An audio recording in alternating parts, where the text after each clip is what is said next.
All right, so we are going over quiz question number 3. We're finding any points of inflection for this function. Can you go over number 2 on the quiz? Okay. Okay, so let's see. We have the second derivative. In order to find points of inflection, we're going to set that equal to 0, and then we'll factor. And you will get x equals 0 because you have 60x equals 0. So that leaves you with x equals 0. X squared is 2. That means x is plus or minus the square root of 2. And these are the places where you're expecting to find points of inflection. In order to do that, we need to just verify that your concavity changes at those points.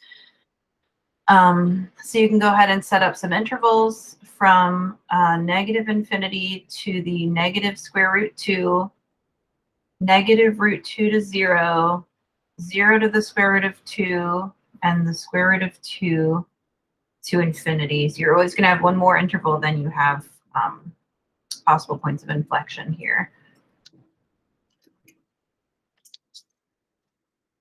Okay, so get yourself some test values. The square root of 2 is approximately like 1.4. So maybe go with something like -2, -1, 1, and 2. Put your second derivative into your y equals menu on your calculator. I still have some functions from yesterday on mine. My second derivative is 60x cubed minus 120x. If you don't feel like you need to enter this in your calculator and you can just look at your test values and give me this what the sign would be, that's fine. They don't have to be exact values. I just need to see that you did some work. All right, so I'm going to go to my table, -2, -1, 1, 2. And you get -240, 60, -60, and +240. So that's f double prime at your test value. So we were negative, positive, negative, positive. That means you're concave down, concave up, concave down, concave up. And because it's a quiz and I'm not sitting here grading every little piece of it, clearly you didn't have to write all of this. Let's see. Yeah, the points of inflection, you're just using the second derivative. Yeah, so, I mean, you have to have the first derivative just to get to the second derivative, but you don't need the critical numbers. Okay. So let's see. So we know that these are all going to be points of inflection. And now you just need to figure out what the actual points are. So remember, we're looking for CF of C, where these are going to be your 3 values for C. So we're going to find the corresponding Y values for all 3 of these X values.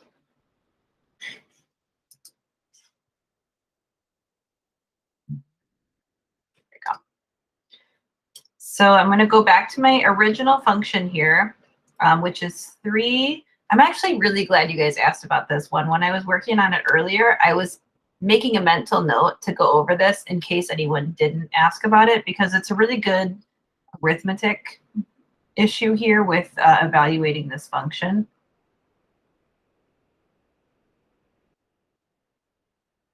All right, so your original function, remember, was 3x to the 5th minus 20x cubed.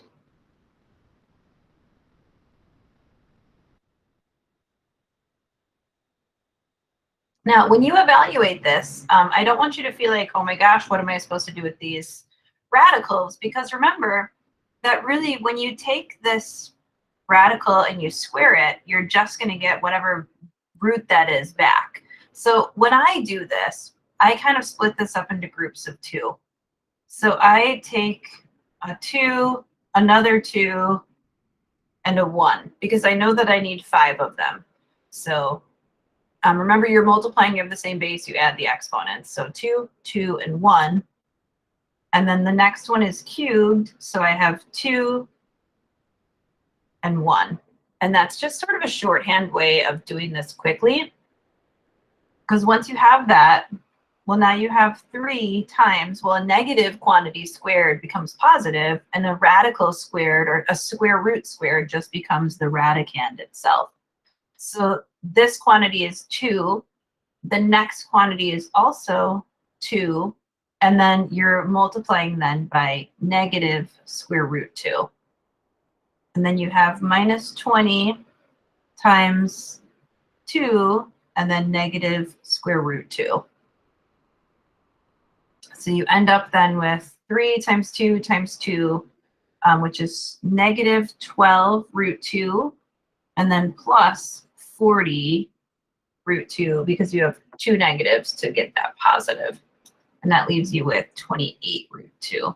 So this point is actually going to be, well, I'll summarize, I guess, in a second, because I'm going to have to put them all somewhere. But this is f of the negative square root of 2. I'll do the other two. They're similar, but does anyone have questions there?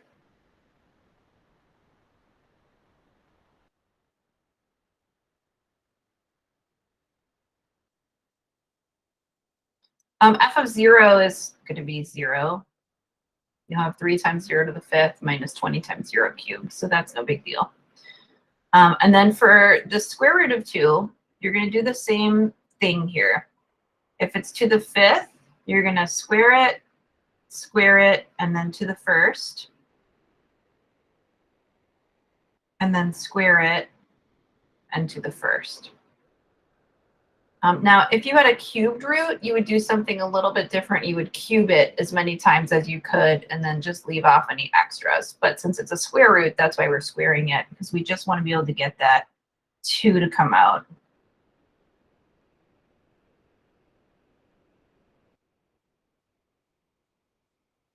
So this, in this case, leaves you with 12.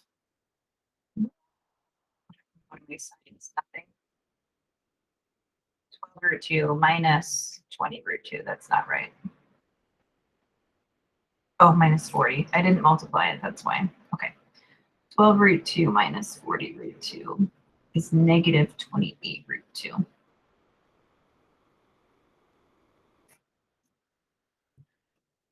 So that's where those F values come from. So when you actually are being asked to list your points of inflection, the points of inflection in this problem are negative root 2, 28 root 2, 0, 0, and the positive square root of 2 and negative 28 root 2. Sorry, it's up there. So those were the answers for number 3. I'll also go over number 2. Before I do that, are there any other questions about this one in particular?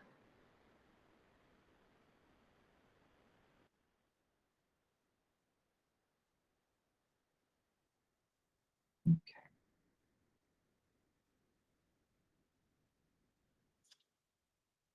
And the nice thing, I guess, is because this was multiple choice, you are kind of down to 2 options. The 2 options you were down to, as long as you picked all the right values for X, I just flipped the signs on the Y coordinates. So you could have technically looked at your graph and eyeballed it and figured out which one had to be which because it was multiple choice. But on an actual test, you wouldn't have that option. Number 2,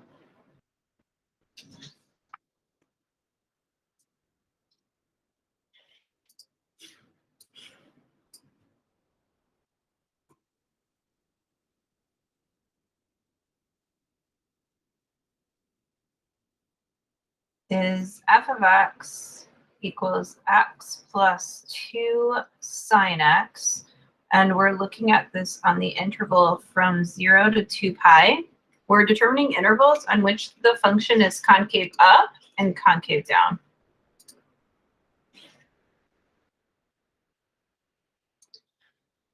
In order to, no, increasing and decreasing, yes, concave up, concave down. That seemed weird to me.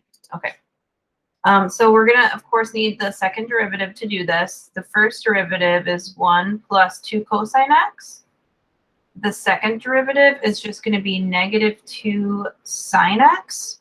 And to find possible points of inflection, you're going to set this equal to 0 and solve.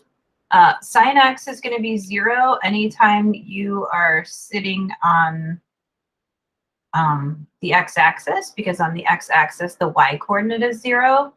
Now, technically, that's going to happen at 0 and 2 pi and pi.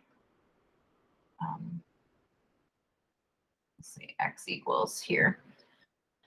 But 0 and 2 pi are actually endpoints of your interval. And since we're including them as endpoints, we're not going to consider them critical numbers. So we're just going to let x be pi.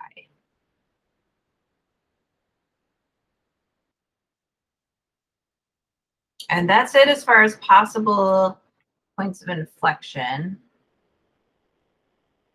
And you can go ahead then and set up some intervals. Start at the first value that I gave you, which is 0, and then go up to your possible point of inflection, and then take that up to 2 pi. Pick a test value and evaluate f prime at the test value. So I'm going to go with pi over 2 and 3 pi over 2. So negative sine pi over 2 is, I'm sorry, negative 2 sine pi over 2 is negative 2 times 1, which is negative.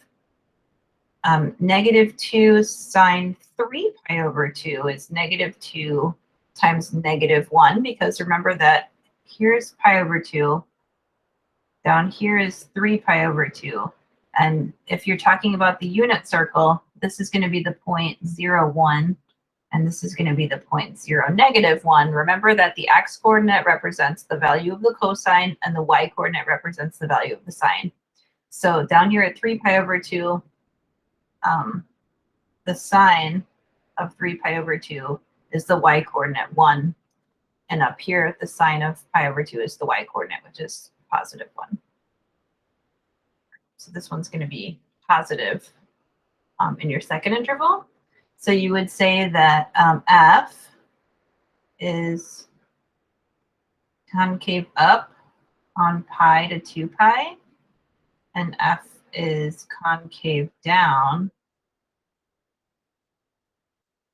on 0 to pi. And in this case, I didn't actually ask you to list out points of inflection. I just asked you for intervals. So this was your answer here. And you can see that there was an option where those were reversed.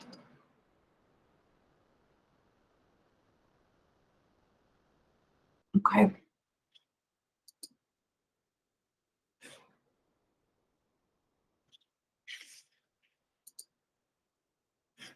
Any other questions before we start working with optimization?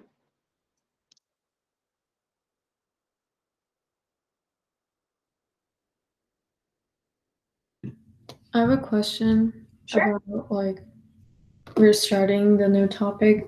Did we have to print the PDF you sent us? No, you don't. I only sent it just in case you had a printer and wanted to print it, because that's what I'm going to be working from today. I think like maybe 2/3 of you have a printer just from grading your tests. It seems like most of the people do have one. It's just going to save you time and writing, because these are word problems. So some of them are more wordy than others. So we'll be doing these right now in class? What's that? They will be doing these right now in class? Yes, yes, okay. Yes. So they're not like homework or anything. This is actually what I'm going to go over in class. Okay, thank you. Mm-hmm. Yep. So if you printed those out, then you will have less writing to do in class, just because it will already be written down for you. I'm going to put these notes with my office hour notes for today. The office hour was uneventful today. Not a whole lot happened. Okay. So I sent you some notes for 4.7 optimization. If you printed them out, awesome. If you did not, that's fine. I'll try not to speed through the problem statement too quickly, just in case you need to write it down. But I would much rather you focus on the actual example rather than sitting there like furiously copying out problem statements, which is why I sent you notes for this. I'm not gonna, which one is it? Number 6. One of these I'm skipping because even though I love it and it's a great, great, great problem, the exercises that are similar to it in your book are like way too in depth. And I almost removed it from the notes, but I thought like, meh, I might use them again in the future, and I don't want to just like redo my PDF. So number 6, you can cross out. I'm not going to make you responsible for number 6. It's really unfortunate because, like I said, I really like it, but you'll be happy because it's kind of a doozy. Okay. So really, we have 6 problems to go through today because we go up to number 7 and we are skipping number 6. So I only have 6 examples today. If I finish early, I might do another curve sketching problem, but if I only have like not that much time, then we'll just call it a day. Because you know these curve sketching problems take like at least 20 minutes for each one. So we'll kind of see how it goes. And I mean, if you want, I could technically let you out early and just do the curve sketching for your asynchronous work tonight. You could do that too. I do owe you like 6 minutes that I've been keeping track. Okay, so 4.7, and I believe I already have some homework available for you. It's going to be like 11 questions on your homework. It's actually a longer section, and there are lots of different types of exercises that we could go through with optimization, but we don't have a ton of time to cover it. So usually I just kind of choose to focus on specific types of problems. So I really want to focus more on just some general problems and some geometry problems. There are some problems in your text about like revenues and a little bit more extensive geometry that has to deal with more trig, and that I kind of wanted to avoid here just because I felt like it was more important to get the basics down than to start getting into some really crazy angle of elevation problems or anything like that. So that's kind of my plan. I want you to really focus on these geometry type problems. And I think that for the most part, you'll find them to be pretty accessible. I think anytime we do application problems, students tend to kind of freak out immediately because it seems like, oh my gosh, like it's word problems. It's going to be so crazy. But you're going to kind of get used to the system and setting these up. And it usually isn't too bad. So the whole point of optimization in calculus is that you're trying to maximize or minimize a quantity. This is especially helpful for people in engineering fields. I mean, there are people whose entire jobs are just like based on trying to maximize quantities, like trying to, you know, get a box of cereal to be the right size so that it holds the most cereal, but it uses up the least amount of packaging, stuff like that. And not only do they need to consider things like packaging when you're talking about a box of cereal, but they also need to figure out how to maximize the space that they have in the delivery truck that's going to be delivering these pallets and crates of the boxes of cereal. So like even then, like, okay, if I have the box of cereal, like how am I going to package that into another box to use the least amount of materials, and then so that I have the least amount of space left over in the truck, because we want to maximize that volume that we have in the truck that's going to be used to carry all of these boxes of cereal wherever they need to go. So stuff like that. We're even going to go over an example here about talking about costs of materials and minimizing the costs, like to make materials. So it's very useful. I mean, obviously the exercises that we're going to be going through are going to be a little bit more, you know, on the rudimentary side, obviously, but it kind of just at least gives you an idea of what optimization is all about. And I'm sure that people who are doing this for a living rely a lot on computer software, which you of course would do if you were doing this for a living also, but it's important to understand the background so that you know how this stuff works. So yeah, so let's talk about optimization.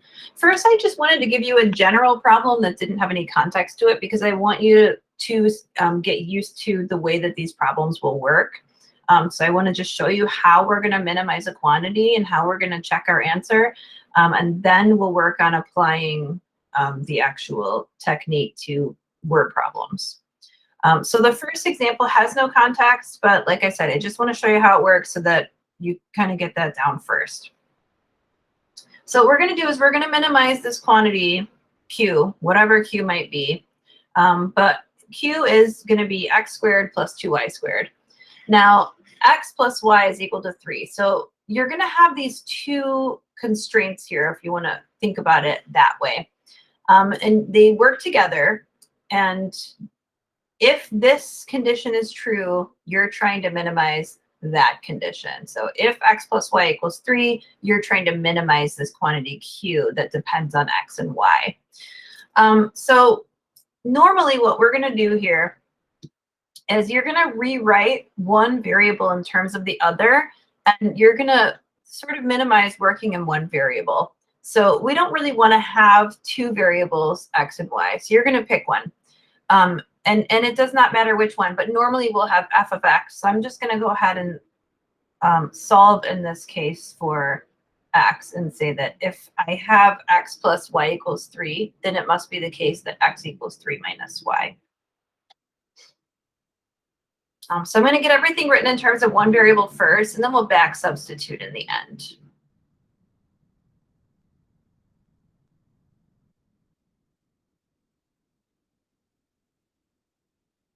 Okay, so we have that. Now what I'm going to do is rewrite my quantity q so that it's only written in terms of one variable. And q is the quantity that I need to minimize. So I'm going to work on that in a minute. Right now, I just want to work on getting it rewritten into only y. So everywhere I see x, I'm going to substitute it with 3 minus y.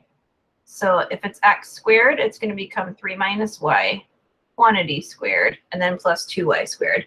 Now, if you're wondering, like, well, how would I have known if this needed to be x equals 3 minus y or y equals 3 minus x? It doesn't matter. Especially in this example, it does not matter. However, you are going to come across some examples where one of them is going to be way easier than the other. And if we get to an example like that, I'm going to make sure that I point it out to you. Just because I really want you to understand like what you need to look out for. But in a situation like this, I mean, I guess this is easier because technically if you would have solved for y instead of x, you would have had to square it and then multiply it by 2. So slightly more work, but there's really not a big difference here regarding which one of them is easier or harder. Now, in order to minimize the quantity, think about what we've been doing this whole chapter. We've been talking about relative extrema. We've been talking about finding these minimum values and maximum values where you get these valleys and hills. And that's what we're going to be doing here with Q. So we're going to be basically finding some sort of local minimum on Q. In order to find that, we need to take the derivative of Q. And once we find the derivative, we'll set it equal to 0 to get a critical number. You can kind of see where this is going now. It just looks slightly different because we're including this new variable Q that you're not used to seeing. Before we take a derivative, however, we want to simplify this. You don't want to have to use the chain rule if you don't have to. So I'm going to rewrite Q again. When you square the quantity 3 minus y, make sure that you're actually foiling out the whole thing.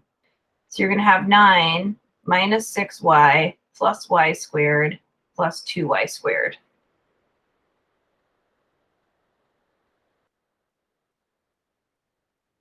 And then one more time, just to combine the like terms, you'll get 3y squared minus 6y plus 9. And I always like to have mine in descending order. It does not matter, but that's up to you.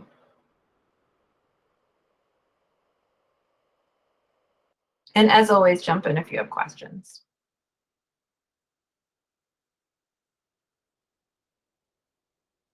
All right, once you have Q written in terms of one variable and it's ready to go, we're going to minimize Q. That means we need to take its derivative and find any critical numbers on the function.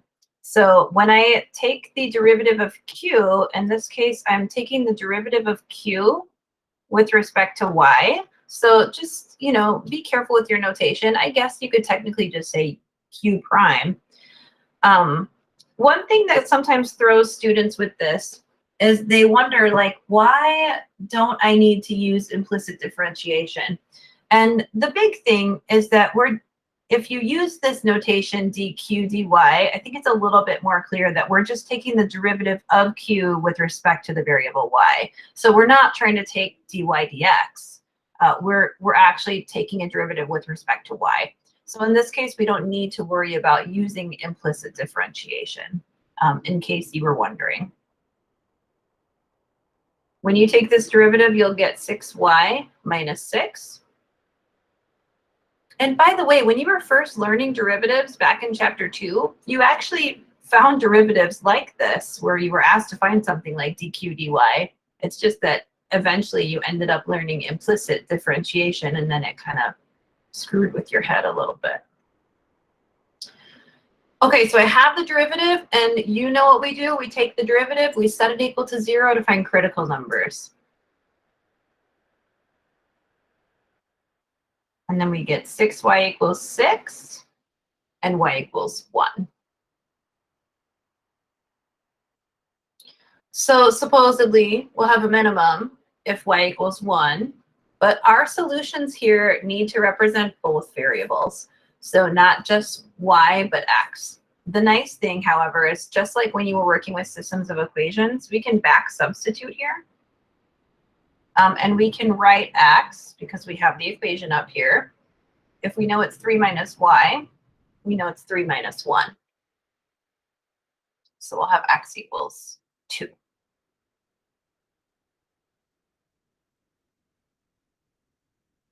So just put a box around x equals 2 and y equals 1. Now, in some cases, when you check this, you're going to get a little bit more of a definitive answer. There's not like a real check here, but what you should do is verify that whatever quantity you're going to get for Q is a minimum. And that's going to at least help to make sure that you know that you're on the right track as far as your function is concerned. So this is going to be part of your solution process. Verify you have a minimum.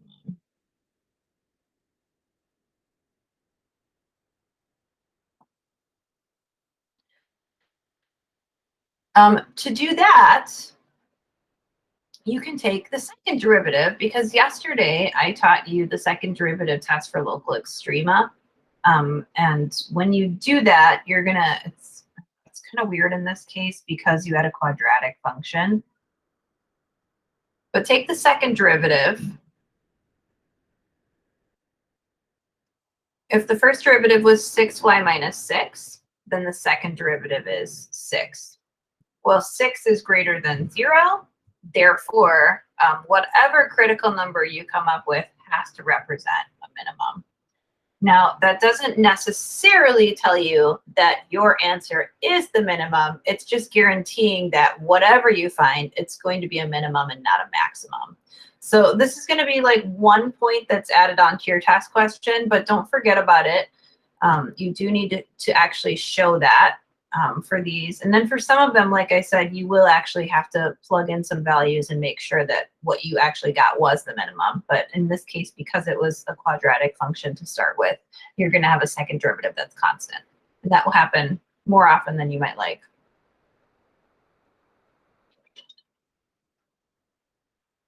Okay.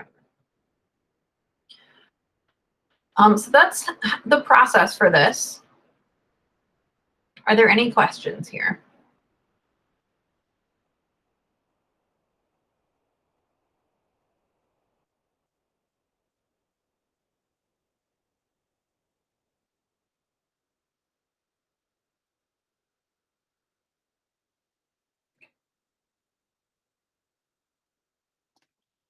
Gosh, every time the air comes on, I'm freezing. Then it shuts off, and it's hot again. Oh, this is very annoying.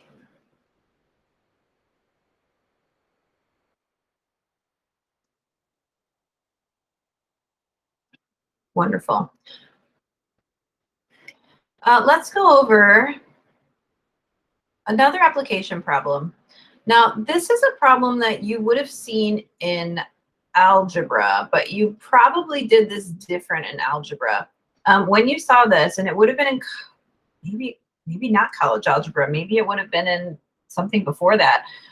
You would have used a system of equations to solve for this. No, if it was a max, it would have been college algebra because you used parabolas to do this in college algebra. But anyway, I digress. Okay, this is one of those problems where you can technically guess and check and find the answer. I get that. I'm not trying to see who can guess and check and come up with anything. When I'm testing you over this and assessing your ability, what I'm assessing is not your ability to guess and check. What I'm assessing is your ability to actually apply a calculus technique, a specific calculus technique that I taught you. So if I were to give you a question like this on an exam, guessing and checking and giving me the right answer is not going to get you points. I need to see that you set up equations, that you found the min or max by taking the derivative and by setting it equal to 0, finding critical numbers, so on and so forth. So if you're guessing and checking, great. It's a good way to check your answer, but you have to actually show me your work here. All right. Of all numbers whose sum is 70, find 2 that have the maximum product. So now we're in a situation where we're going to have to write our own equations. I'm looking for 2 numbers. If I'm looking for 2 numbers, I'm going to call them whatever I'm going to call them, but they're 2 different numbers, maybe. They could be the same number. We don't know. But we're looking for these 2 numbers. So we're going to let them be x and y. If you want to let yours be A and B or M and N, it does not matter. The nice thing about word problems is you get to come up with your own variables. I just like X and Y because we're used to dealing with them. All right, so of all numbers whose sum is 70, find 2 numbers whose sum is 70 that have a maximum product. So their sum is 70. Remember, sum is what we get when we add. And their product is a maximum.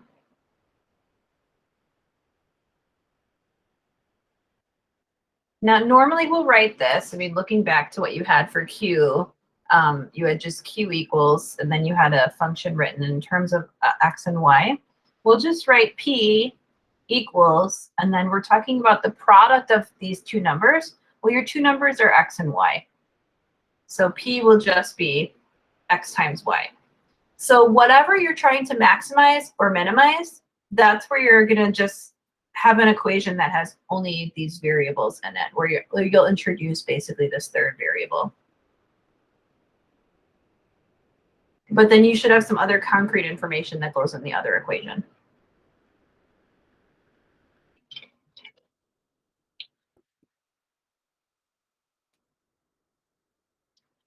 If you have questions, let me know.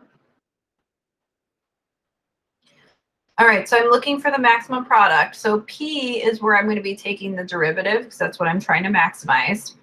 In order to do that, I need to write both of these. I need to have this equation written in terms of 1 variable.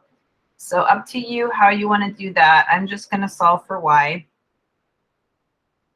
You can solve for x if you'd like. It'll give you the same exact value.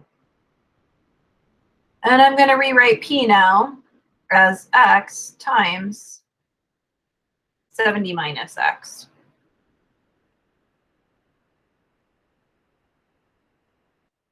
So just subbing in 70 minus x for y.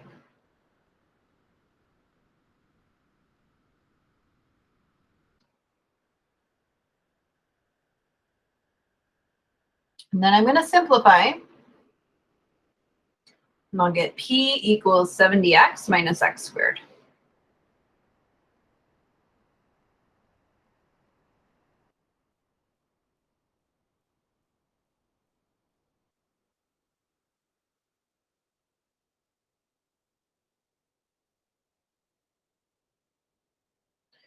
Okay, so I'm trying to maximize the product. So I'm going to take the derivative of p with respect to x and set it equal to 0 to get the critical number. So I'll have 70 minus 2x equals 0. 2x equals 70 and x equals 35.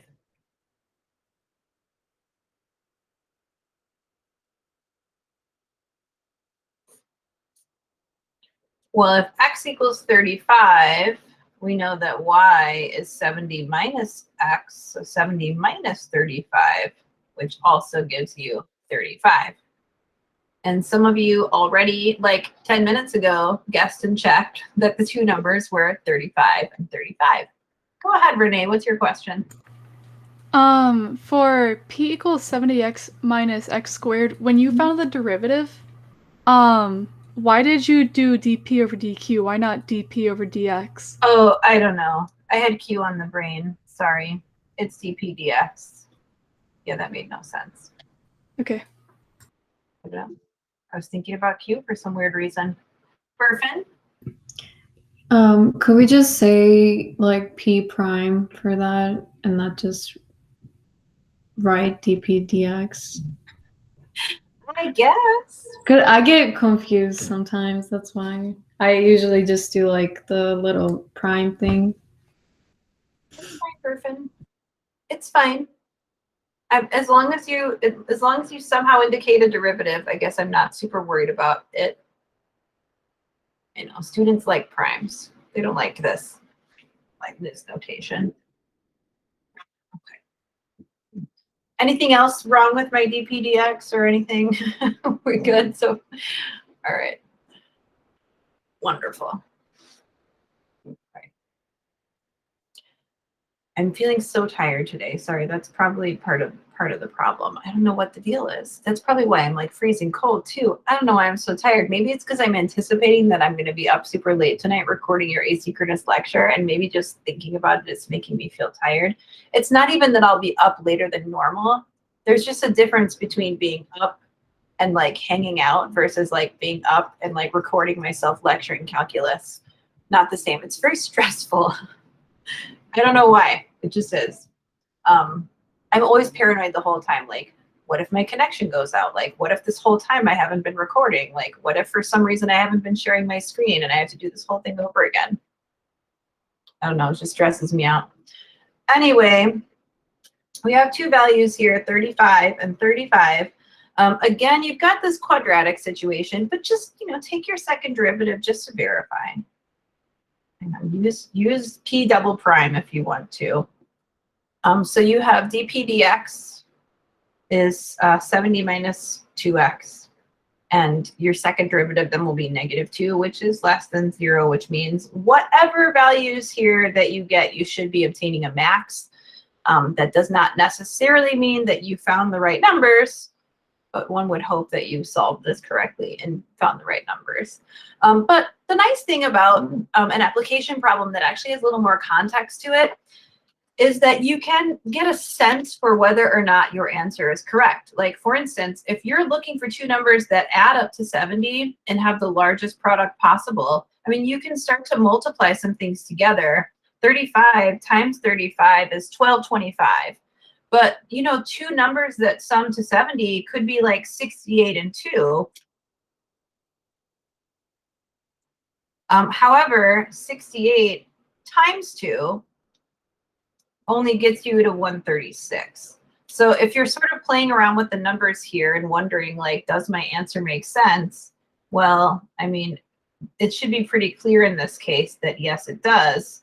Like I said, this is about as high as you're going to get. So you can play around with more numbers. You can take, 30 and 40 even. 70 is 30 and 40, but 30 times 40 would be 1200. So the closer these numbers are together, the larger their product is becoming in this case. So you can get sort of an idea, like I said, by doing that. Some of you intuitively have a good feel for something like this, but you have to show me the work with calculus. Questions on 2?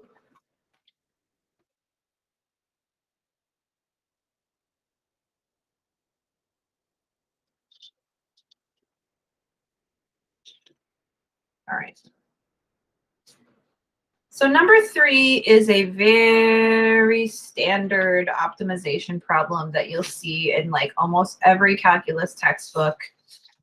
You actually probably saw something like this when you were in algebra, in college algebra, if your teacher went through optimizing. I don't think it's required at ECC to go through this section. You do it when you're talking about applications of quadratic functions, because you're just thinking about these things in terms of parabolas, and basically you're finding the vertex when you do this in college algebra. Personally, I feel like this is easier in calc because you're not worried so much about so many formulas and things for finding the vertex of a quadratic function. Okay, a rectangular plot of farmland will be bounded on one side by a river and on the other 3 sides by a single strand electric fence. With 800 meters of wire at your disposal, what is the largest area you can enclose and what are its dimensions? Okay, so very, very standard problem. In case you don't have a printer, I want to make sure I give a few seconds. Sometimes I have to try to find filler time. I don't really have anything to fill this time with. I would draw a picture if I were you. That's where I was going to go next. I really think that especially because we're going to be dealing with a lot of geometry type problems here, anytime you are drawing a picture, it's going to really help you to visualize the situation and get a good idea of where you need to go with your equations. So let's see, it's a rectangular plot.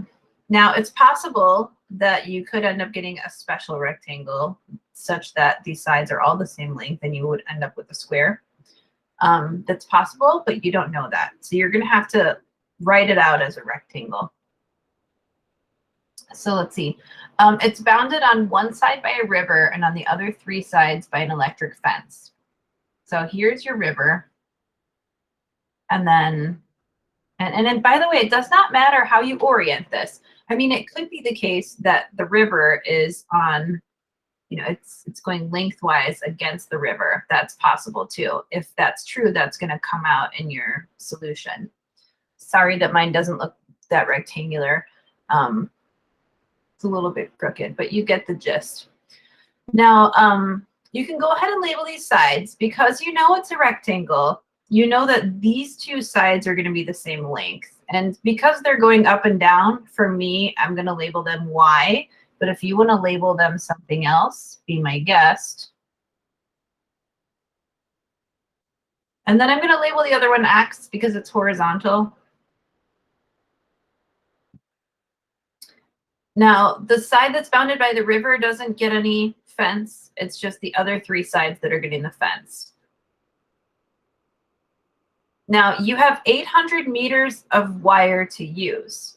So you're trying to figure out if you have the 800 meters, how are you going to close off the sides? So depending on how you allocate the wire, you're going to end up with a different area. So like, for instance, you could make this rectangle really long and narrow, or maybe it's the case that, like I suggested earlier, it could be a square.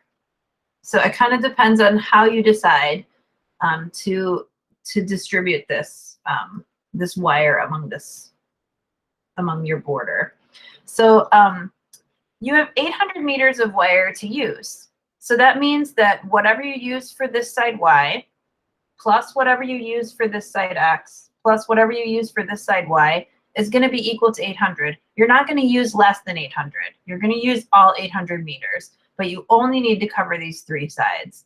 So I know that Y plus X plus Y equals 800. So we're talking about perimeter here.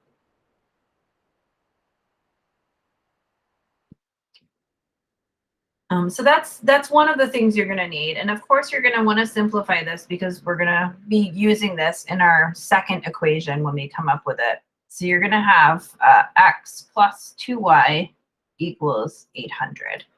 And like I said, depending on how you label your rectangle, your variables might look different, your equation might look different, but it should be of this same sort. It should be something plus twice something else equals 800. The thing that we're trying to maximize is the area. I'm asking you, what is the largest area? So these are the keywords you're looking for. It's going to be largest, smallest, biggest, least amount, something like that. In this case, largest area means that we're trying to get the max area. And you need to know a little bit of something about geometry in order to determine the area of this rectangular plot of farmland. But remember that area for a rectangle is length times width. So whatever the length of this rectangle is, multiplied by the width is going to give you the resulting area. So the length times the width is x times y. So I'm just going to write A equals x times y.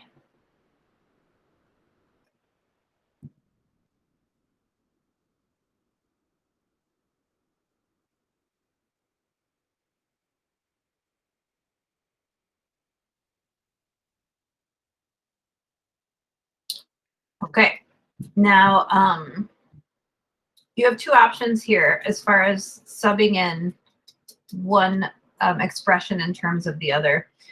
So when I'm thinking about what variable I want to write my equation in terms of, for instance, I kind of don't want to solve for y, because if I solve for y, then I'm going to end up having to divide by 2, and then I'm going to have a fraction to work with. That doesn't mean you can't do it. It's just like, I try to take the path of least resistance and try to just do the thing that's going to cause the least amount of struggle as I work through.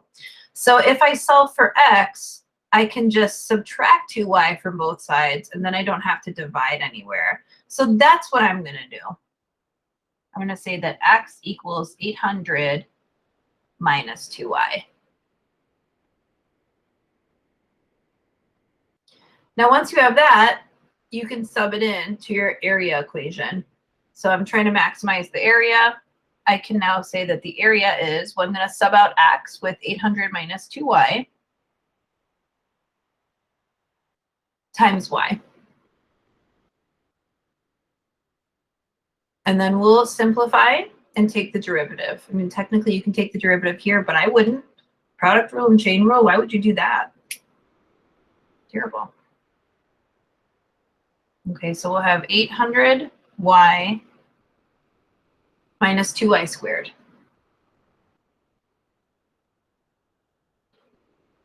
Now you have an equation for your max area written in terms of one variable. And once you have that and it's simplified and you're ready to go, you can go ahead and take the derivative, set it equal to 0, and solve to find your critical number. So I'm going to take the derivative of the area with respect to y. I'm going to get 800 minus 4y and set it equal to 0.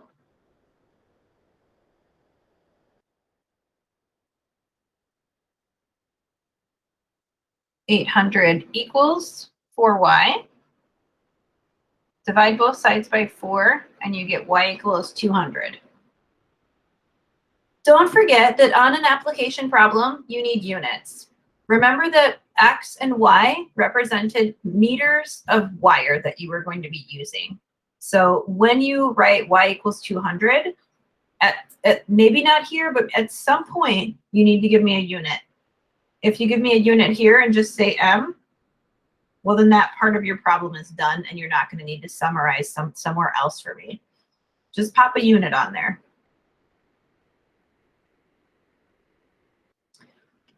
All right, are there any questions on how we got that part?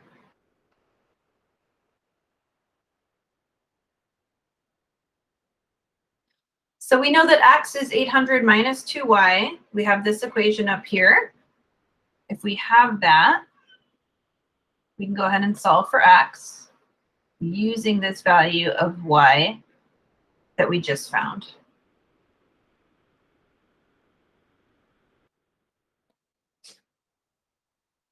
So 800 minus 400 equals 400.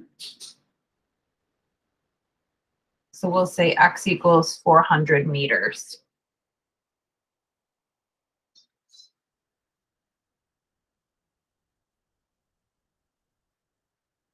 And it looks like my drawing actually is almost spot on, because y is half of x. All right, go back to your problem statement and figure out if there are any other questions to answer. Sometimes there are and sometimes there aren't. In this case, I asked you, what's the largest area you can enclose and what are its dimensions? Well, the largest area is going to be 400 meters by 200 meters. The dimensions. Well, actually, technically, we answered the question for dimensions. We didn't actually answer the question for what's the largest area we can enclose. So let's find the max area.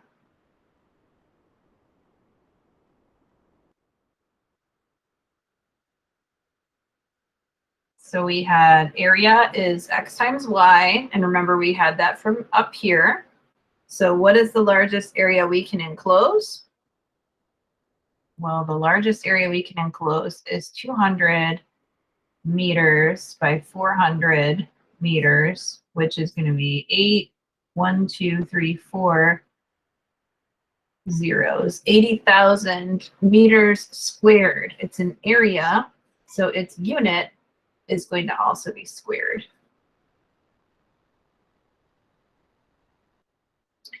Now, technically, we've answered all the questions. What are its dimensions? Well, 200 by 400, the largest area is 80,000 meters squared.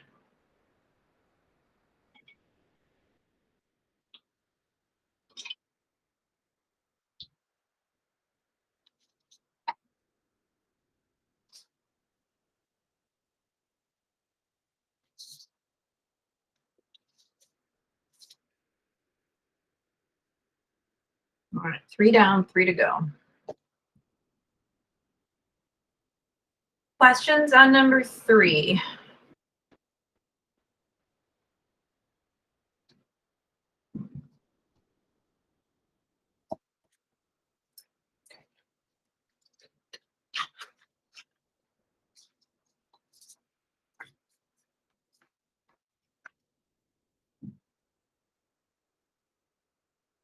Number 4. A jewelry box with a square base is to be built with copper-plated sides, nickel-plated bottom and top, and a volume of 40 centimeters cubed. If nickel plating costs $2 per centimeter squared, and copper plating costs $1 per centimeter squared, find the dimensions of the box to minimize the cost of the materials.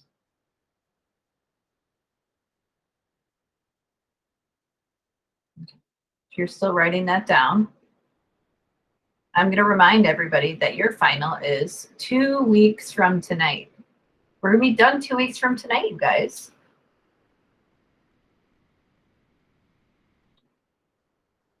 It always seems so nice to think about being done. And my fall semester is going to be kind of a pain. So I'm kind of not looking forward to that.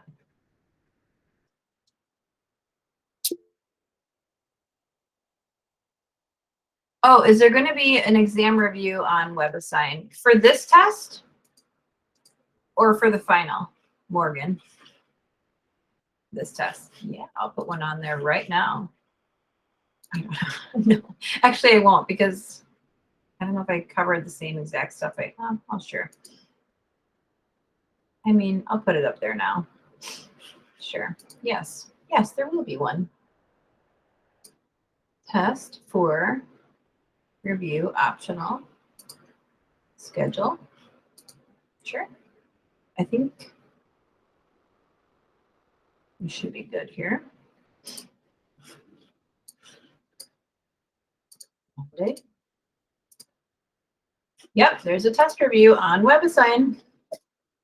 I'm glad you asked that, though. So the question is about, from Kerwin, when would our exam 5 be?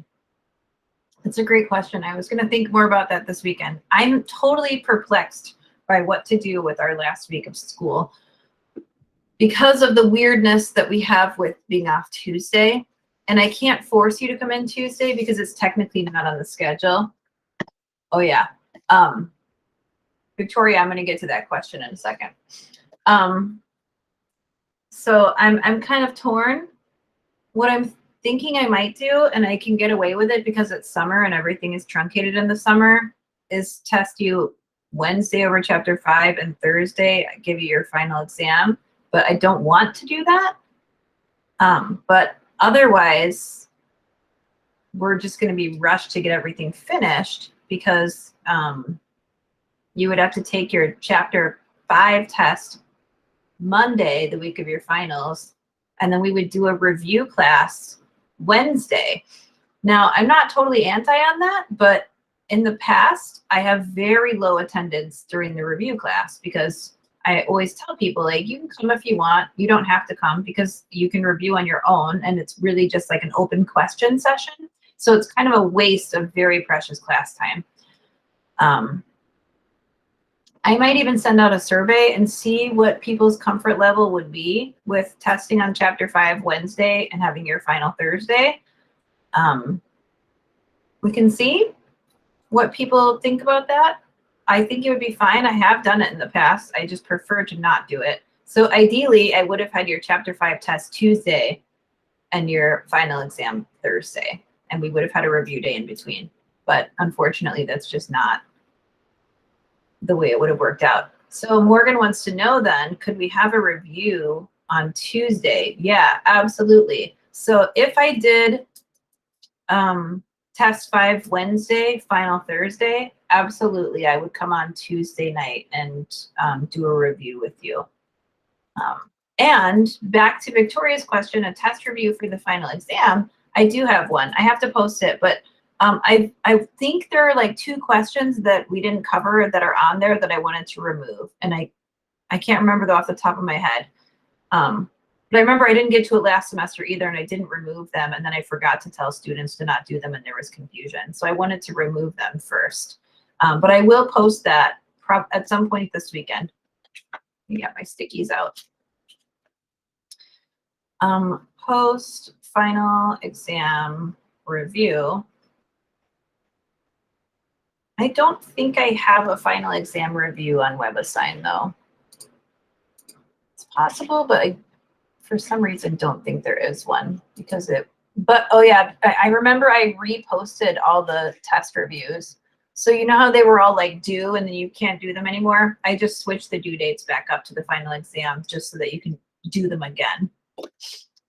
So yeah, I will post a final exam review on D2L, and it'll have a key to it. Now, that being said, I don't want you to feel like you're going through it and you don't know how to do it and you're just kind of looking at the key the whole time. I mean, you would have to actually work through it and then look at the key, but I mean, I can only make you do so much. But there will be a key that I'm going to post to. So it'll be a blank final exam review. It's going to be way longer than your final exam actually could be because it's got more than one type of each problem on it just to sort of, you know, get you prepared. But your final exam will have to be about the same length as a chapter test because you have to be able to take it in that 2 hour and 20-minute class time. That's how much time we have allocated for the final. So, so your final exam review will be longer, but it'll just give you more questions. And it's not required. It's just a resource that I'm going to make available to you. I just have to find it and make sure everything is good to go on there. Yeah, so I'm going to send an email. Isabella, if our final exam, no, people always ask this. The final exam cannot be dropped. Your final exam is 15% of your grade, and it does not count the same as a chapter test. So if it's your lowest, that's unfortunate, but no, you can't drop it. I only drop your lowest chapter exam score. And then as far as the final exam, whatever you get 15% of your grade. It used to be 20%, but all the tests, everything changed when we went online, and I started lowering all of the test percentages. So let's see. What else was I? Oh yeah, send survey about final week. Okay. Okay. Anything else that you guys want to discuss before we get back to this? I want to make sure we get out of the way first.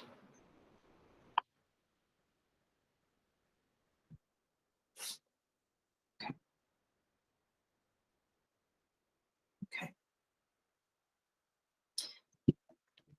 Wonderful. Yeah, actually, this reminds me. I used to teach trig in the summer a lot. I don't know why every semester I would have a baby, I would teach trig the following summer. And trig was 3 nights a week, and I think I had to do. But I think we had Wednesday night off, not Tuesday. But I think I did that, or they had their last test the second to last day of class, and then they had their final the last day of class. So it's not like it hasn't been done. It's just, it's been a while since I've done that.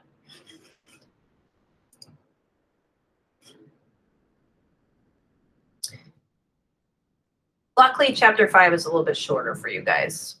And students tend to do better with that material. So we'll see. A jewelry box with a square base. Oh, I already read this. Okay. So it's a jewelry box. It's got a square base. What that means is that we know that the length and width of the base are the same. Draw a picture. I always suggest that you draw a picture. Do the best you can. My base is going to look like this. And then let's see, the square base, copper plated sides. So it's a box, so it's going to go up like this. I don't know how high it's going to be. Mine might end up looking like a cube, but it is, might be a cube, it might not be a cube.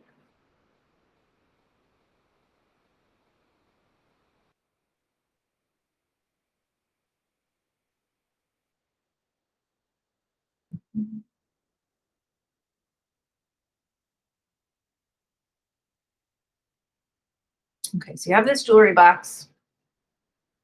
It's got a square base. I'm going to let the base dimensions be x by x. I'm just choosing x because I'm very comfortable with x as a variable. Square base, copper plated sides, nickel plated bottom and top. So it has a top to the box. So just keep that in mind. If nickel plating costs $2 per centimeter squared, copper plating below, find the dimensions of the box to minimize the cost of the materials. Okay, so I know that the base is square. However, I didn't actually give you any information about the height of the box. I didn't say that the box was a cube. If I said that it was a cube, then we would know that the length and width of the base would be the same dimension as the side, the height of the box, we should say that. But we don't actually know what the height of the box is. So I'm going to call mine y.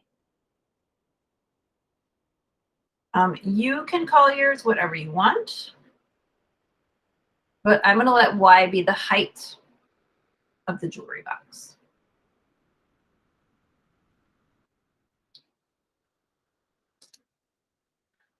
Now, I told you in this problem that the volume of the box was going to be 40 centimeters cubed. Any information that I give you, you're going to work into an equation.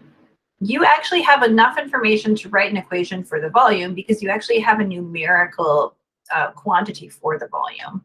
So I know that the volume of the box is going to be length times width times height. My length and width are both x, my height is y. So as far as the volume of the box is concerned, I'm going to do the length times the width times the height, and I'm going to get 40.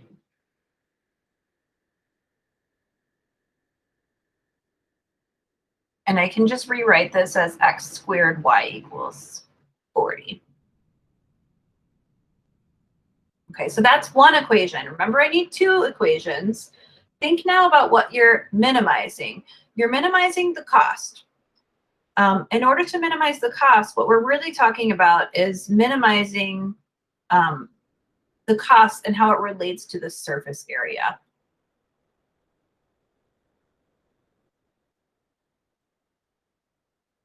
So we're minimizing the cost, which is going to be the cost of the sides plus the cost of the top and the bottom.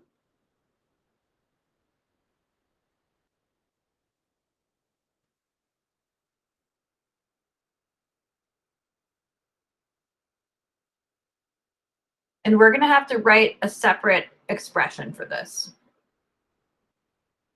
Because remember, your min cost is just going to be C equals and then something. We're going to have to figure out what that something is.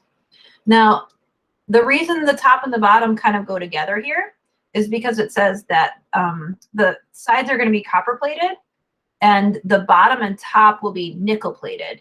And the nickel and the copper carry a different cost to them. So let's minimize the cost. We'll write an equation for C.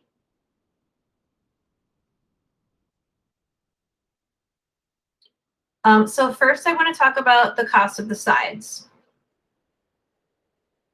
As far as the sides are concerned, we're going to need to figure out the dimension of the sides, and then we're going to discuss how that relates to the actual cost of the materials for the sides. So going through this problem statement again, the sides are going to be copper plated.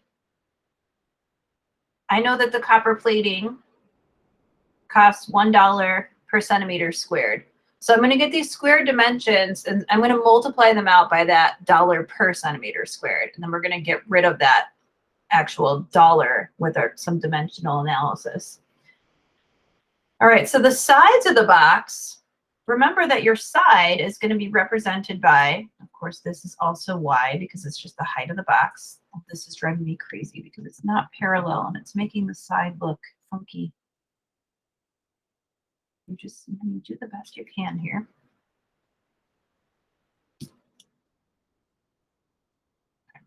Anyway, your side, and you're going to have 4 sides, is this piece right here. And each side is going to have a height y and a base x, each one of them. So this one, again, the base is x all around, but the height is going to be y. So if I'm talking about the area of each side, I'm talking about x times y.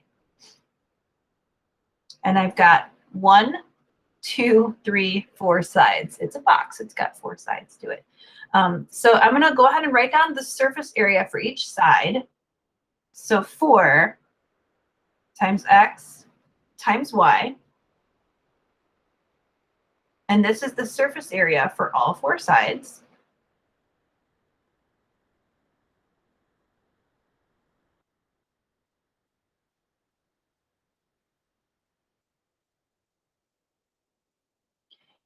And remember that this is just x is represented by centimeters and y is represented by centimeters. So I think it will be helpful in this case to actually write the unit in here. We don't usually do that, but in this case, I think it'll be very helpful to us.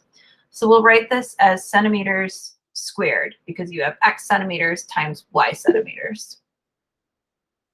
Oh, so a box, yes, it has technically 6, but the top and the bottom I'm not counting as sides here, Renee.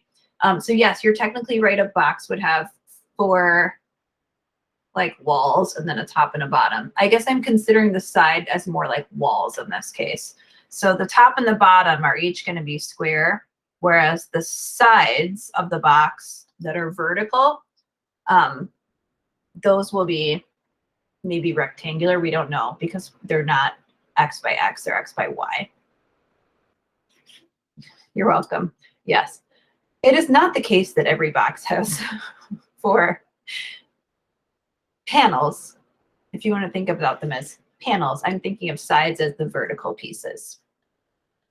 Yes, I'm glad you clarified because I didn't want there to be any confusion. Okay, so this is the surface area of the 4 sides of the box. And I know that if I'm talking about actually creating an expression for the cost of the sides, well, the sides are copper plated. So the copper plating costs $1 per centimeter squared. So for each little centimeter squared of the surface area, you're going to pay $1 for the copper plating. So this is going to be $1 per centimeter squared. And this is the cost for the copper plating. Now, once you do that, you can see how this cost now is going to turn into just dollars because you had $1 per centimeter squared.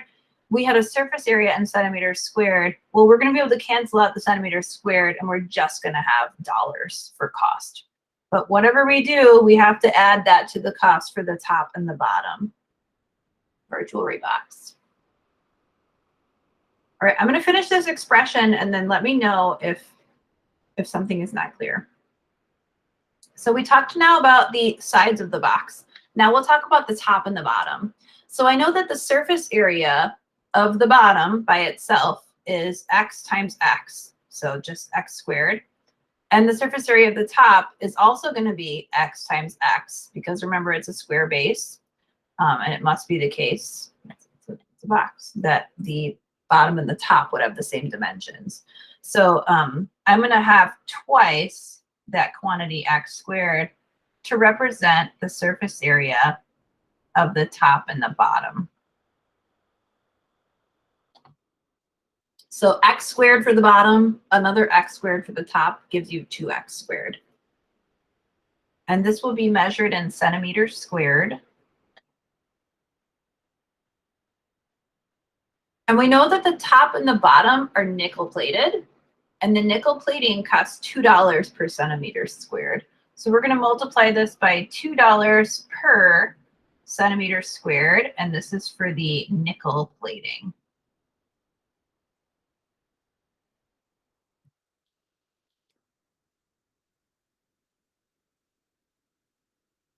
So if you were wondering, well, like, how were we getting costs out of having these like geometrical dimensions? Well, now go through and cancel out the centimeters squared. And now you just have dollar amounts. So we're going to rewrite this cost equation. And if you want to drop the dollar signs, that's fine. You don't actually need them in this case. I just thought they were helping to illustrate what was going on. So we have 4xy plus, and don't forget to multiply the 2x squared by the 2 from the $2 per centimeter squared. So you have 4x squared for the second term. This is your C equation. Does anyone have a question on this equation? I tried to label everything really well to make sure to alleviate any confusion, but some of these problems are just going to be confusing regardless. So let me know if there's something that's really not clear.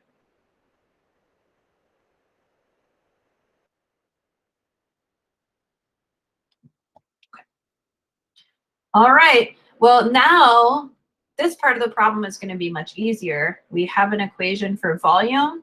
We're going to go ahead and solve for one of those variables. This is one of the cases where I would absolutely solve for y. Don't solve for x because you're going to have to take a square root. You would only need a plus of a square root because it's a dimension. You can't have a negative dimension here for your side length. But still, if you don't have to take a square root, don't do it. When you solve for y, you're going to get y equals 40 divided by x squared. And we are going to plug that in for y in our equation C. It's like I kind of want to zoom out so we can get a bigger picture, but then I don't know if it's harder to see. So I'm just going to leave it unless someone has any complaints. 4x times 40 over x squared plus 4x squared.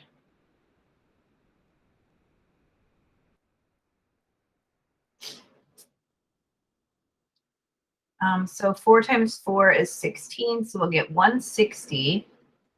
Now, I know that I'm going to have to take the derivative here. I'm going to end up with x in the denominator. So instead of writing 160 over x, I'm just going to write this as 160 x to the negative first. Because I know I'm going to have to take a derivative, that's going to make my life a little bit easier here in a minute.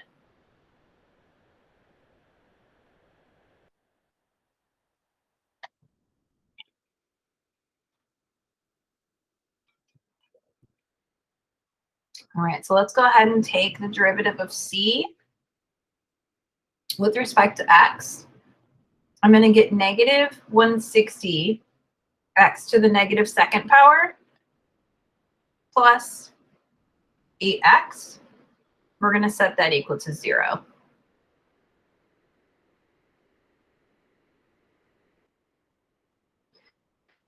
This is going to leave me with 160 over x squared equals 8x.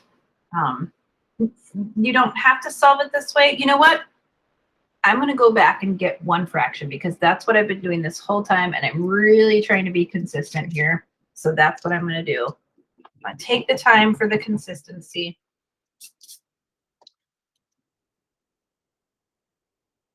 This is going to be negative 160 over x squared plus 8x. We don't even have to set it equal to 0 yet. If you don't want to, we can do that in a minute.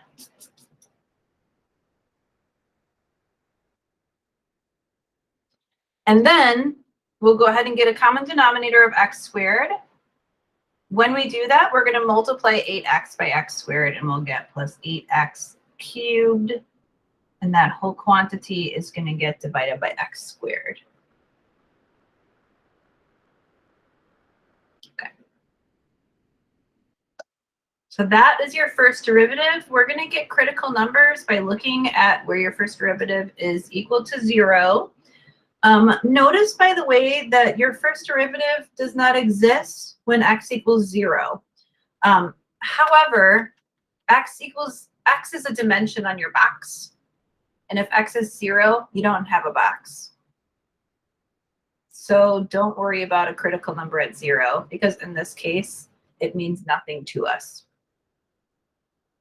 We're just going to take our negative 160 plus 8x cubed and set it equal to 0 to find critical numbers. 8x cubed equals 160. X cubed equals 20. And x is the cube root of 20. Don't forget your unit. X is in centimeters. Leave it exact. Unless I ask you to approximate this using a decimal, leave it exact. Okay, questions here? We're not done yet.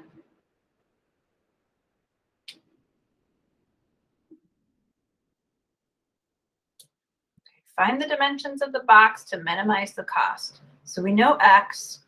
I also know that y equals 40 divided by x squared. So we get to do a little arithmetic here, which you know makes me happy. Y equals 40 over x squared. And we are going to plug our value in here. You have a couple of options available to you.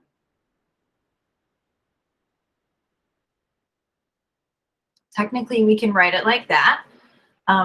I'm going to simplify mine so that it looks a little bit better, because this doesn't look really great right now. If I want to get the 20 to come out of here, then I need the exponent to match the index. And it's possible that WebAssign would have accepted something like this. Honestly, I guess something like this would be fine on a test, but I wanted to look a little bit cleaner for you in my demonstration. So I'm going to multiply by the cube root of 20 over the cube root of 20. Well, now I have 1, 2, 3 of them. And as long as I have, or I should say 1, 2, 3. Once I have 3 of them, I can take the radicand out. So this is 40 cube root 20 over 20 now. And then I can simplify that as 40 over 20 is 2. So this is 2 cube root 20 centimeters. The reason I like to do that is because I feel like that gives you a better idea of how x and y are related versus just looking at this expression. Technically, this is y, but now you can see that y is just going to be twice the value of x. So this is going to be a jewelry box whose height is going to be twice that base dimension.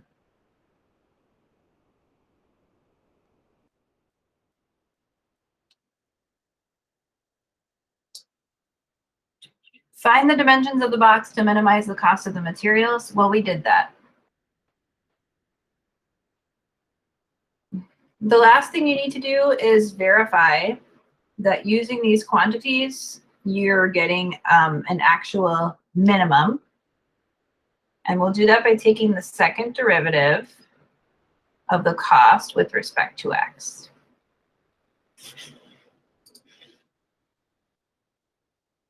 We're using the second derivative test for extrema here. So your first derivative is right here, negative 160x to the negative second plus 8x. Take your derivative again, and you'll get positive 320 x to the negative third. So I'm going to pop that x cubed into the denominator, plus 8.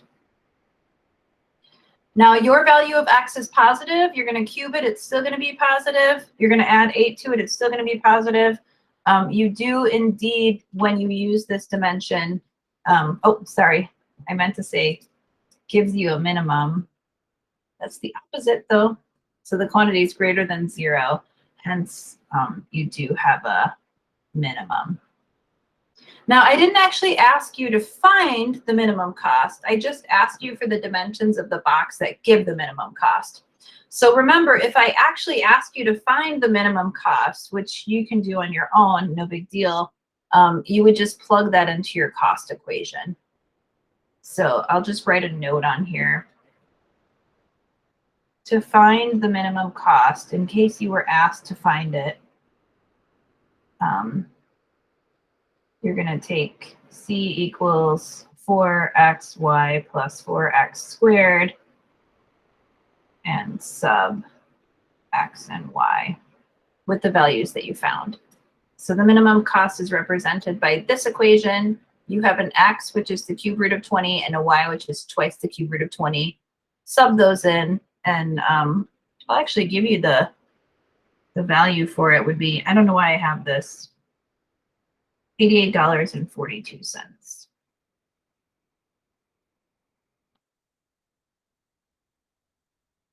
But like I said, I didn't ask you for that, but maybe on the homework question it does ask you. There's one that's similar to this, but I don't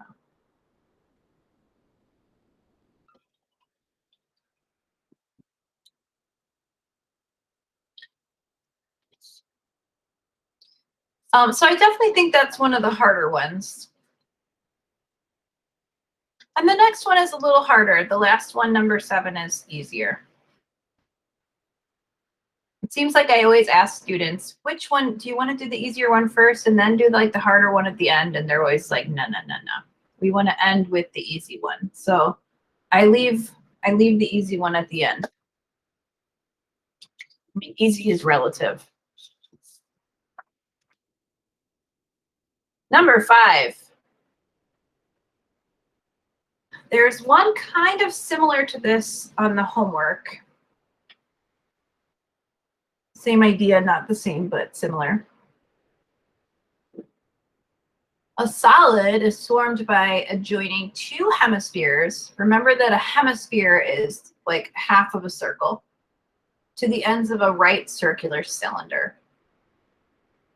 So a cylinder is like a soup can, if you're thinking about cylinders. So for some of you, you might not have heard some of these geometry terms in a while. The total volume of the solid is 14 cubic centimeters. Find the radius of the cylinder that produces the minimum surface area. Okay, so let's draw a picture here. So we're adjoining 2 hemispheres to the ends of a right circular cylinder. Okay, so your cylinder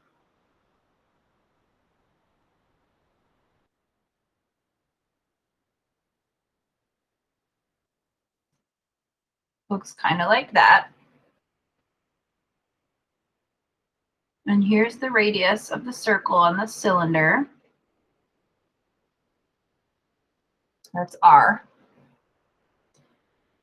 Now, if that's the cylinder, we'll now put the hemispheres onto that. So these are going to be half circles on the top and the bottom.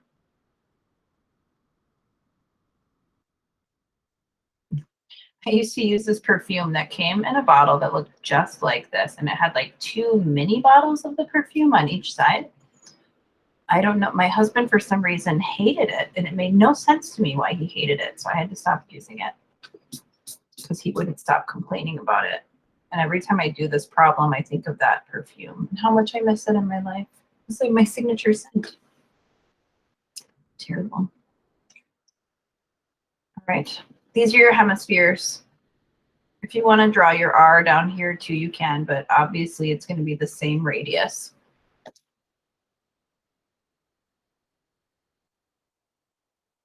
Okay. If you don't remember some of these formulas from geometry, I have for you, I have to find it. I have a formula sheet. Is it on here? It might be.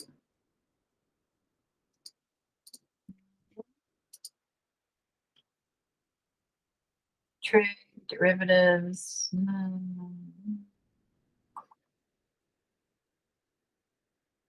I gotta find it. I'm gonna put a geometry formula sheet on D2L for you. I don't want you to feel like, oh my gosh, I know how to do the calculus, but I don't know the geometry formula. That would be really unfortunate. And I could dig it up somewhere. I don't see it on my computer right now, but there are just too many. I'll have to dig it up later, but I will post it for you. I'll put it under D2L handouts. But for now, I'll give you the formulas that you would need. There's not going to be anything too crazy, but like I said, I don't want you to be stuck on geometry formulas. Okay, the total volume of the solid is 14 cubic centimeters.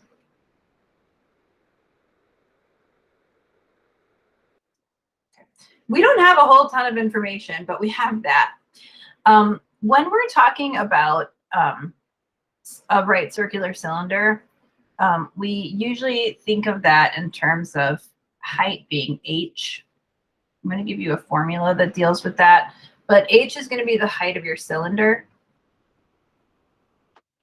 So to come up here with the volume, I'm going to remind you of what the volume of the right circular cylinder is. And then if you don't remember the volume of a sphere, I'll give you that too, no big deal. So the volume of a right circular cylinder is you're taking the area of a circle, pi r squared, and you're multiplying it by the height of the cylinder. So if you imagine taking a disk and taking the area of that, pull that out to get the volume by multiplying it by h. So I'm going to put this here for you at the top. So volume of a right circular cylinder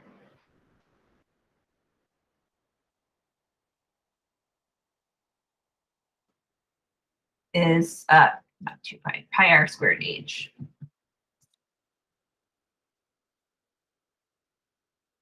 And then I'm going to have to give you some surface area formulas too. The volume of a sphere, and if you're one of those people who's like, what's a sphere? A sphere is like a ball. It's basically a ball. It's what you're getting when if you were to shrink this h value down and completely neglect your right circular cylinder, you would have these two hemispheres form into the shape of a ball, which is officially a sphere. The volume of a sphere is 4/3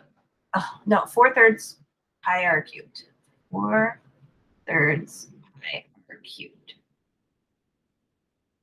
So that's for volume.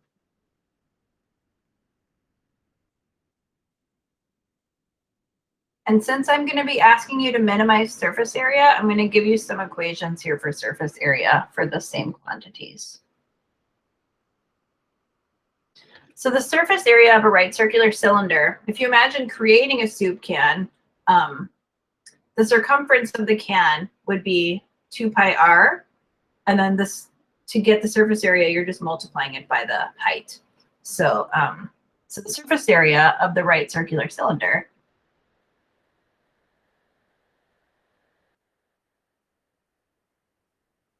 is going to be the height times that circumference, which is going to be 2 pi r h. And then for the sphere, it's going to be 4 pi r squared.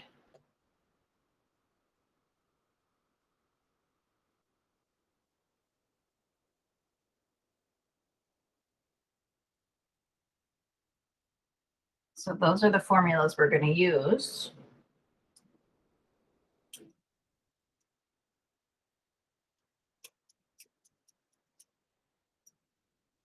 Okay. So now you have your formulas. So the volume is 14 cubic centimeters, and the volume is comprised of the volume of this right circular cylinder, which is going to be pi r squared h, and the volume of the two hemispheres, which, like I said, you can just smash that right circular cylinder down, send h off to 0, and you basically have a sphere at that point. So the volume of a sphere is 4/3 pi r cubed. And that's equal to 14 cubic centimeters.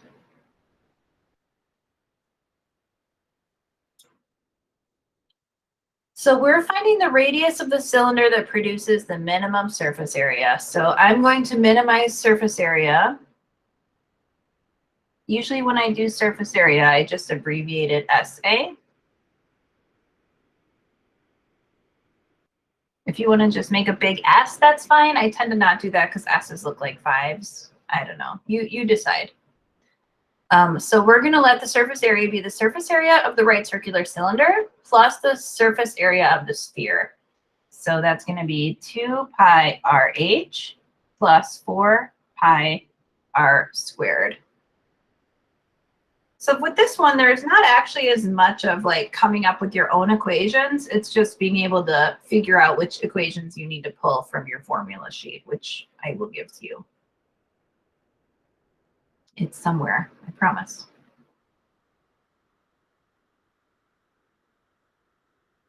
Okay, so now if I'm minimizing the surface area, I'm going to need to take its derivative, which means I'm going to need it written in terms of one variable. If you're not sure which variable to solve for, I'm going to help you out here. You have h to the first power, and that's the only h you have. I would solve for h if I were you. You have r and h in this case, which is very different from the normal x and y that you're dealing with. So if you're kind of like, I don't like this r and h, if you want to switch it to x and y, you can. Just don't forget which one's which. That's all. All right, so I'm going to go back to this equation now, and I'm going to solve for h.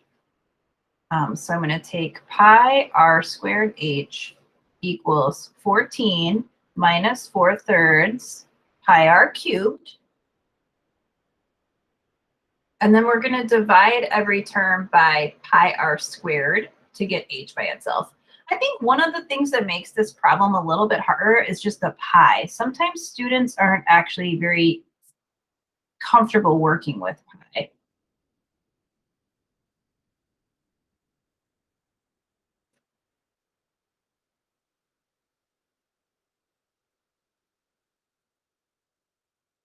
So now you have h equals 14 divided by pi r squared minus, and then here we're going to go ahead and simplify by canceling out the pi's, cancel out 2 factors of r, and then you'll have minus 4/3 r.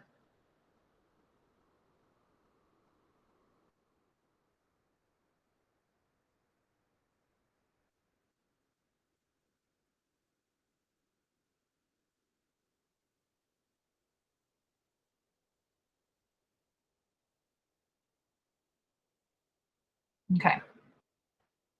So we have h by itself now. We're going to sub that in for h in the surface area equation.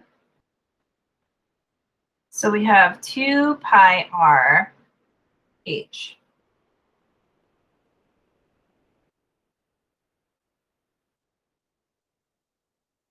Don't forget, you also have 4 pi r squared. Oops, sorry.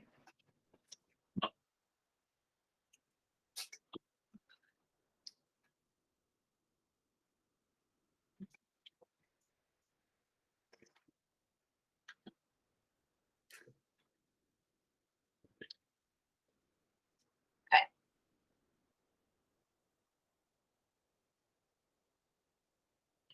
Now let's simplify so that we can take the derivative of the surface area with respect to r. We want to get everything written out so that everything is simplified.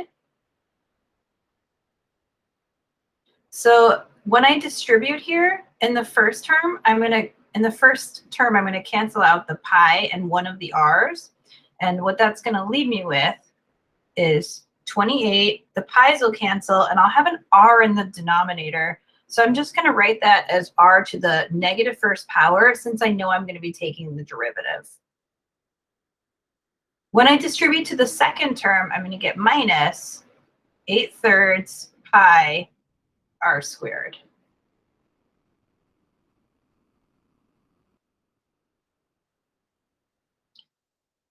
Now it's kind of up to you if you want to combine the negative 8/3 and the 4. I probably will, just because I don't know, because why not?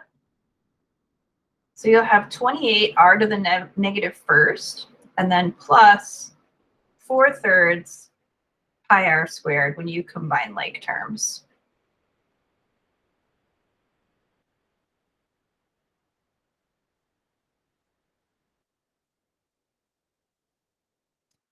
And now you're ready to take your derivative. Any questions here?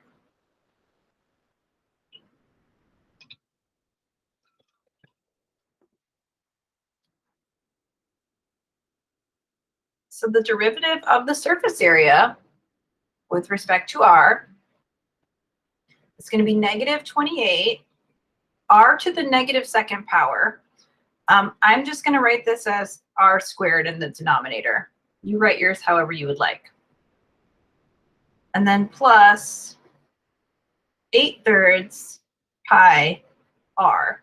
Don't forget that pi is a constant. It just kind of gets lugged around with you. You're not actually taking a derivative with respect to pi. Sometimes students see this and think they need to use the product rule, but pi is a constant. It's not a variable.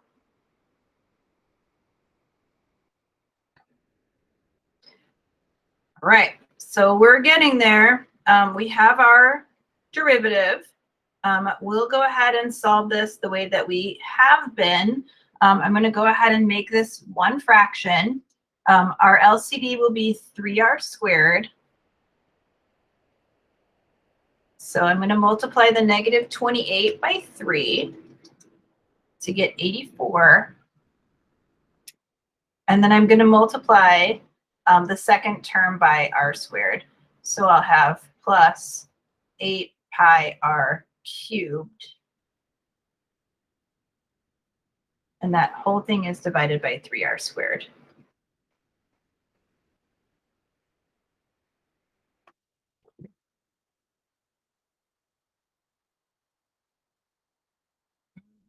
Okay. I'm going to take my numerator and set it equal to 0. I don't need to worry about the denominator being 0 because, again, that only happens when r is 0, and r represents the radius of my right circular cylinder. If the radius is 0, then I don't have a right circular cylinder. So that can't possibly be a critical number for us here. But I'm going to take 8 pi r cubed minus 84, and I'm going to set it equal to 0. It's kind of up to you how you want to solve this. I'm just going to add 84 on both sides, and then divide both sides by 8 pi.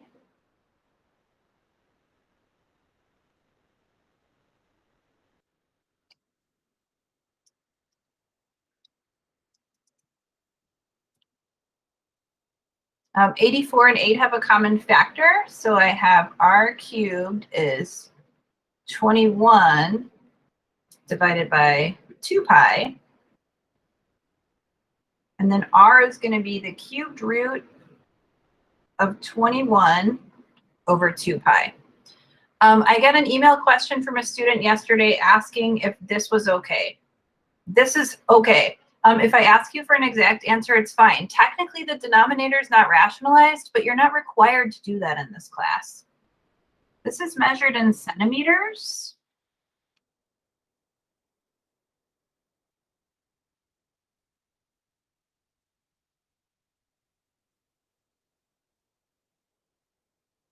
So I'm looking for R, and I'm looking now for, I think, H. Oh, no, it says find the radius of the cylinder that produces the minimum surface area.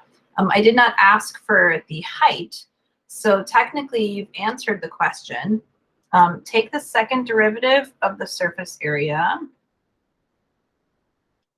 to verify that you actually have a minimum quantity. Go ahead, Renee, what's your question? Can you remind me one more time why we don't use the 3r squared in the previous equation? 3r squared. In the denominator? Oh, yeah, because if we said, okay, let's find a place where the first derivative does not exist, we would set the denominator equal to 0, and then we would get r equals 0.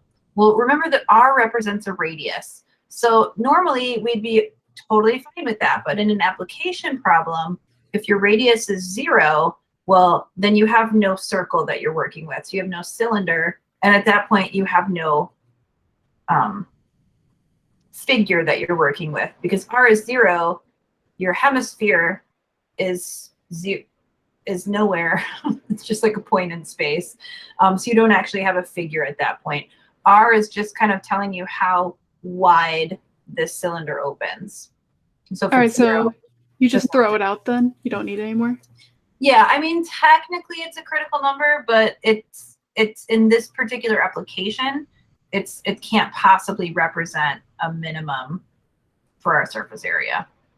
Okay, thank you. You're welcome. Because we wouldn't have a figure. I mean, I guess it would technically be a minimum because there'd be no figure, but that's getting philosophical almost. Okay. So let's take the second derivative. Remember that I originally had r to the negative second power. So I'm going to get positive 56 r to the negative third power, which I'm just going to write as over r cubed. And then plus 8/3 pi. And this quantity always has to be positive because I'm taking r, which is positive, cubing it, adding it to something else. So I would say that I can now verify that this is a minimum. Check. All right. Time to do the last problem. That's fine. There's one like it on the homework. I mean, do I need to take it off? I feel like you guys can do it. I'll take it off anyway. I'm getting like super lax now at the end of the semester. You know, I feel like if I'm tired, then you guys must be tired too. So I'm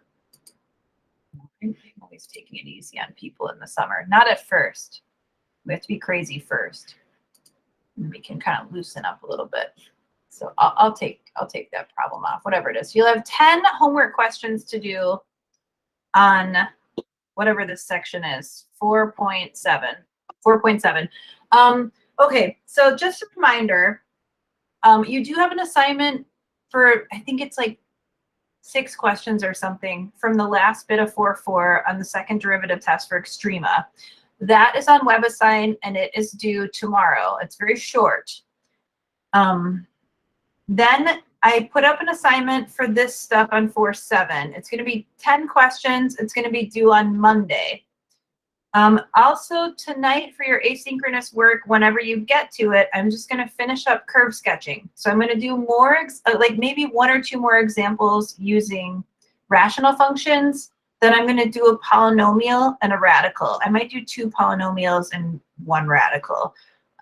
That's sort of my plan. And then I'm going to assign you a couple more curve sketching problems. I'm going to send you an email. So when I send you the email saying that your asynchronous video is available, it's also going to have some extra homework problems to do with some polynomials and maybe like 1 or 2 radical functions, depending on how crazy your book gets.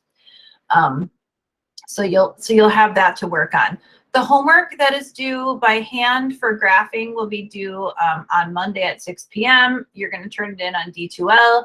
I mean, technically it's available on WebAssign, but I'm not assigning it on WebAssign because I feel like choosing a multiple choice graph is not the same as actually having to graph a function, which you're going to have to do on your test. On your test, I'm going to ask you to fill out a chart for a function, and you're going to fill out the whole thing. Whether, I don't even know if I'm going to ask you to graph it because you can technically just graph it in your calculator. We'll see. I might ask you to graph it. And then I'm going to give you another question where I give you the chart and you need to write out the conclusions. So I'm going to say, okay, here's your chart. Here's maybe a y-intercept. Here's an x-intercept. Here are the asymptotes. Now you graph the function and write the conclusions. So we're going to do both of those things. So expect to see that on Monday. I'm going to see if I can fit in an office hour, but it's probably going to be Sunday. If you can't make it, it will be recorded. Just check D2L for a link to it. I will put it in D2L. I did that last time, but I didn't send out an email saying that it was recorded. Maybe I should have. I just figured if people wanted to come, they would come. If they didn't, no big deal. But if you can't make it and you wanted to be there, I want you to be able to access it. So no, this test, honestly, I mean, no, I don't think it'll be any longer than a regular test. You might spend more time on it. I don't know. But I mean, some people leave after an hour for the other tests. So maybe you'd spend the whole time on it where, yeah, so some of you might be crunched for time, maybe, but it won't be any longer page-wise than a regular test. It'll be, you know, probably maybe 1 or 2 questions from 4.2, 1 or 2 questions from 4.3, probably 2 questions from 4.4, and then maybe 1 from 4.7, and maybe 1 easy, 1 hard. We'll see. I don't know. And then maybe not. It wouldn't be hard. It'd be easy and moderate. And then it would be the curve sketching stuff.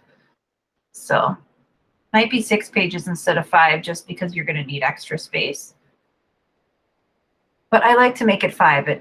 It's a mental thing when I grade them. Do we have a description picture, or can I see how it looks in our exam? Let's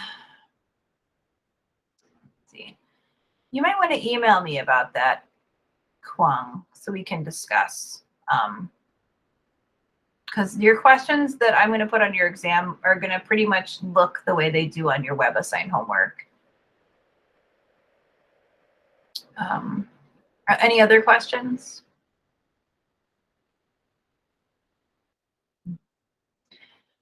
Okay. Well, I'm going to take that 1 question off your homework. I'm going to put up, it should be tonight. It's going to be raining. I can't go for any Thursday night runs. And it's going to be hot. So won't have that problem. I'll try to do your asynchronous stuff tonight so that you can get to it right away, like ASAP. Other than that, if you have questions, email me. And if I can fit in an office hour, it'll probably be Sunday. I'll let you know. Other than that, good night. Good night. Thank you. Thank you.